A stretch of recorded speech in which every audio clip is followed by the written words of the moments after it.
Assalamualaikum warahmatullahi wabarakatuh. Selamat pagi teman-teman. Pada kesempatan kali ini, kami akan menyampaikan mengenai hasil kerja kelompok kami pada mata kuliah Manajemen Sumber Daya Manusia yang berjudul Tes dan Seleksi Karyawan. Sebelumnya, izinkan saya memperkenalkan kelompok kami yang beranggotakan saya sendiri Helga Najifa Tiara Jahra bersama dengan rekan saya Siti Aisyah dan Nathan Salom Sihombing. Selamat menyimak penjelasan dari kami, semoga bermanfaat untuk teman-teman sekalian. 3 alasan untuk memilih karyawan yang tepat. Namun sebelumnya, mengapa seleksi karyawan itu penting?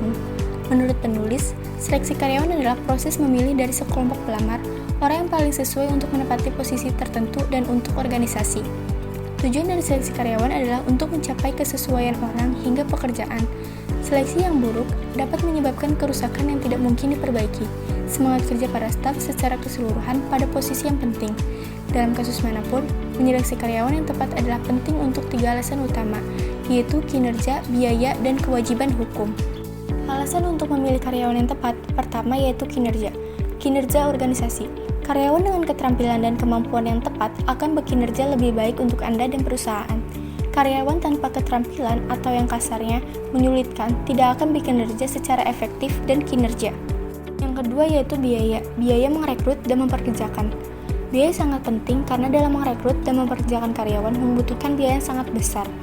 Total biaya memperkerjakan seorang manajer menjadi 10 kali lipat nilainya sebagai tambahan biaya, waktu wawancara, pemeriksaan referensi, biaya perjalanan, dan pemindahan. Yang ketiga yaitu kewajiban hukum. Dampak hukum mengerjakan orang yang tidak kompeten.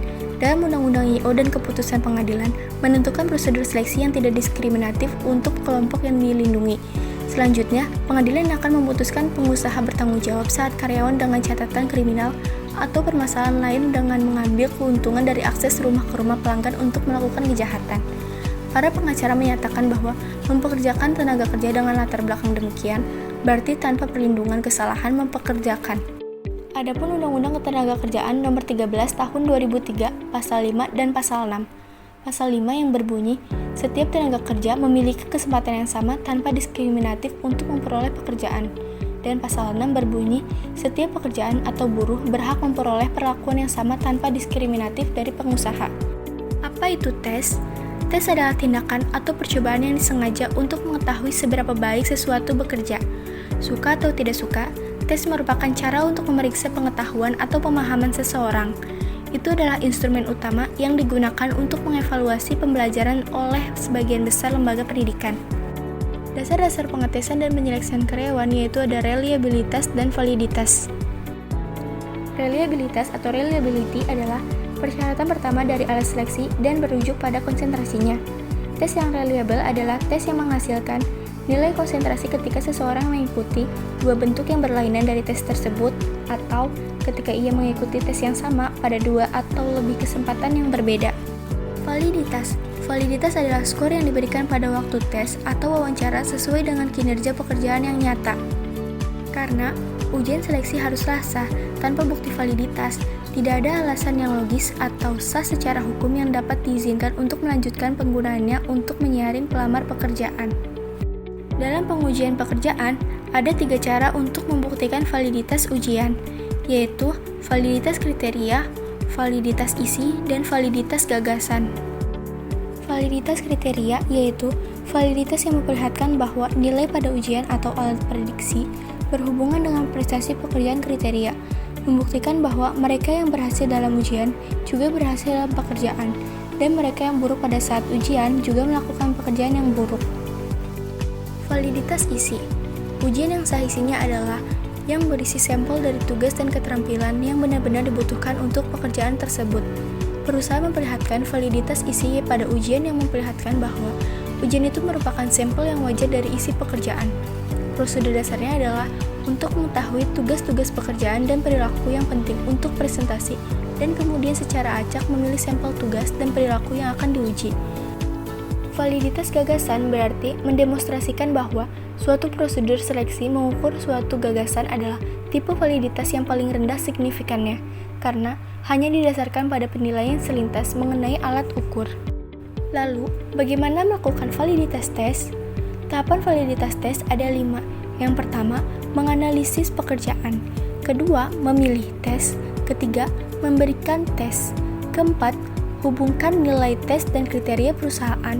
Dan yang kelima, validitas silang dan revalidasi. Apa itu seleksi? Seleksi merupakan proses penilaian dan penetapan di antara calon-calon pengisi jabatan atau pekerjaan dalam suatu perusahaan. Tujuan seleksi karyawan: yang pertama, langkah awal penentuan karyawan. Yang kedua, mendapatkan karyawan yang memenuhi syarat. Yang ketiga, mendapatkan karyawan yang tepat.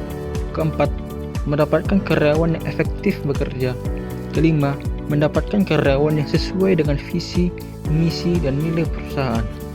Yang keenam, mengurangi kemungkinan keluarnya karyawan yang belum bekerja. Seleksi karyawan penting karena 3 alasan. Yang pertama, kinerja perusahaan akan selamanya bergantung pada kinerja SDM. Yang kedua, seleksi yang efektif akan sangat penting karena dana yang diinvestasikan dalam memenuhi dan atau mengangkat SDM sebagai karyawan sangatlah besar. Yang ketiga, globalisasi yang disertai dengan revolusi komunikasi dan informasi, kemajuan ilmu pengetahuan dan teknologi, serta persaingan yang semakin ketat memerlukan SDM yang berkualitas tinggi. Metode pengendalian seleksi. Metode non-ilmiah, yaitu seleksi yang dilaksanakan tidak didasarkan pada kriteria, standar, atau spesifikasi kebutuhan nyata pekerjaan, tetapi hanya didasarkan kepada perkiraan dan pengalaman.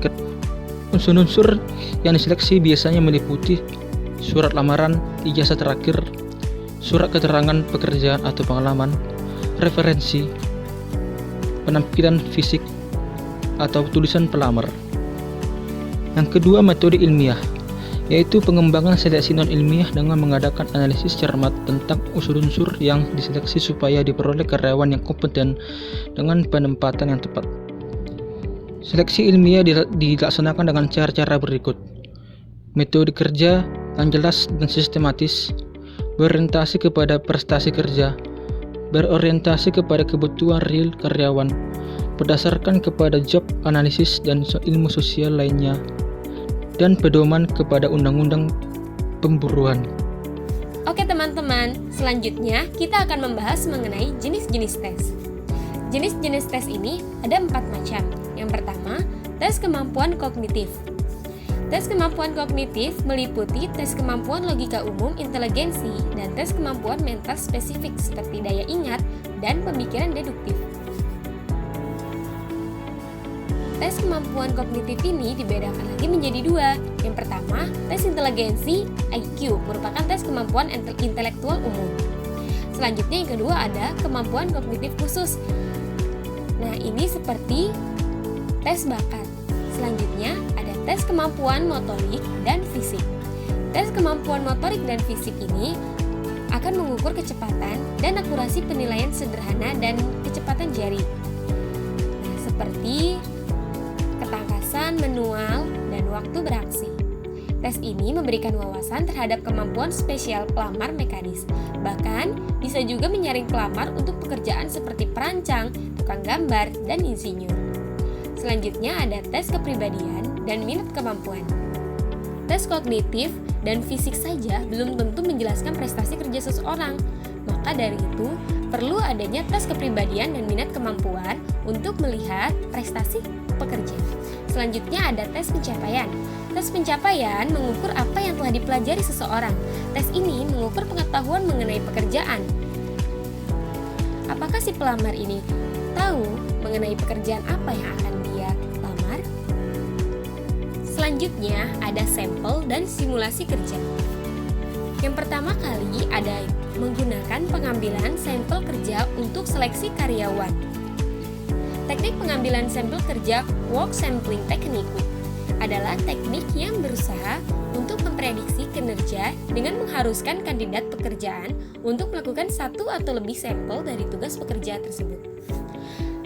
Yang kedua adalah prosedur dasar. Prosedur dasarnya adalah memilih sampel dari beberapa tugas yang krusial untuk melakukan pekerjaan tersebut dan kemudian mengetes pelamar pada tugas tersebut. Selanjutnya yang ketiga, tes penilaian situasional. Tes penilaian situasional adalah tes yang dibuat untuk melihat bagaimana pelamar menilai suatu yang nantinya akan di tempat kerja. Selanjutnya yang keempat, pusat penilaian manajemen.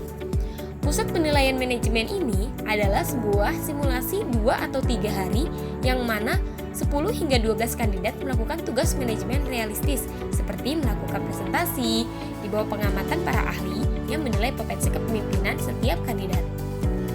Selanjutnya yang kelima adalah tes situasional dan simulasi berbasis video. Yang keenam, pendekatan pelatihan dan evaluasi kerja miniatur. Berarti memilih kandidat untuk melakukan beberapa tugas dari pekerjaan dan kemudian mengevaluasi kinerja kandidat tersebut sebelum dipekerjakan. Yang ketujuh, tinjauan pekerjaan realistis. Lalu yang kedelapan adalah memilih metode seleksi. Selanjutnya kita akan membahas mengenai metode seleksi. Nah, metode seleksi ini yang pertama ada investigasi latar belakang. Mengapa kita harus melakukan investigasi latar belakang dan pemikiran referensi? Alasannya yang pertama, untuk memverifikasi informasi pelamar, nama, dan sebagainya. Yang kedua, untuk mengungkapkan informasi yang merugikan. Nah, cara mengecek latar belakang pekerja ada 2 cara. Yang pertama melalui jasa informasi prapekerjaan, lalu yang kedua ada sosial media. Selanjutnya metode yang berikutnya adalah tes poligraf dan kejujuran. Tes poligraf dan kejujuran adalah alat yang mengukur perubahan fisiologis seperti pernafasan yang meningkat. Asumsinya adalah bahwa perubahan seperti itu mencerminkan perubahan dalam keadaan emosional yang menyertai kebohongan. Itu adalah beberapa metode yang dapat kita lakukan. Selanjutnya, nah, sepertinya seperti itu aja ya teman-teman. Jadi kita hari ini hanya membahas tes dan seleksi. Selanjutnya akan dibahas oleh kelompok berikutnya mengenai wawancara.